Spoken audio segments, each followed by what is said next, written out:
nam salfetka xuddi matodek. Mana. Hammaga assalomu alaykum.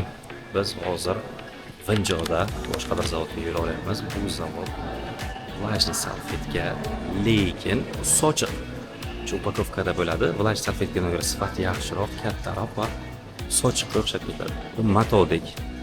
Hozir O'zbekistonda juda ham ommalashyapti, Xitoyda ham keng tarqalgan. Biz hozir zavodga yetib keldik. Ya'ni o'sha nam salfetka xuddi matodek. Mana bu boshqacha. Hozir bu ancha ufqga kiryapti. Bu qanday ishlaydi? Hozir buni tushuntirib chiqarish liniyasining boshlanish nuqtasi. Bu yerga mato rulonini qo'yasiz. Mana bu qismda qanday jarayon amalga oshiriladi. Bu yerda asosan matoni kerakli hajmda kesib beradi, monitordan razmerlarini belgilab, start pauza berasiz. Ikkinchi monitor kontrol paneli hisoblanadi. Bu qismida esa 30 sm enligacha razmer belgilash mumkin. Keyingi qismda esa matoni buklab, upakovkaga tayyorlab beradi. Mana ko'rishingiz mumkin. Bu yerda o'sha upakovkaga tayyor holatga keltiradi va oxirgi bosqich matoni namlash.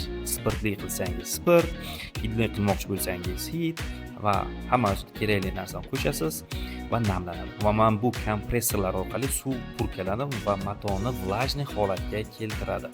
Oxirgi bosqich matomiz namlanadi va qadoqlashga tayyor. Bu bosqichda qadoqlanish jarayoni amalga oshiriladi va liniyadan tushadi. Va mana bunday holatga keladi. Sotuvga tayyor. Agar sizga shunday apparat kerak bo'lsa, aloqaga chiqishingiz mumkin. Olib, uzatib, logistika, deklaratsiya, hamma xizmatlarni ko'rsatamiz.